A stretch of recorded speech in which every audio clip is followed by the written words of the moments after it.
Magnus is 22 jaar, aanvoerder van Molde, een vormgever op het middenveld, een allround middenvelder die creatief is, die tactisch goed is, technisch goed is, goede paas heeft, ook nog een vrije trap en een goede corner kan nemen. Hij bezit ook scorend vermogen en ook de nodige assist en hij wil dat ook graag bij ons laten zien.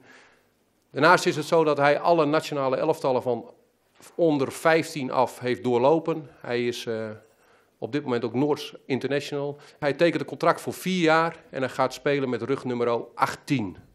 Links van mij Yannick. Yannick is 21 jaar, komt van VVV af, is een vleugelaanvaller zoals jullie weten, die zowel links als rechts heel goed uit de voeten kan. Hij is snel, hij heeft kracht, hij kan de nodige assist verzorgen. Hij heeft uiteraard ook scorend vermogen. Hij heeft het afgelopen seizoen een minder jaar gehad, daar hebben we het ook over gehad. Maar wij hebben nog steeds heel veel vertrouwen in dat hij een talentvolle speler is, die zich door kan ontwikkelen tot een belangrijke speler bij ons.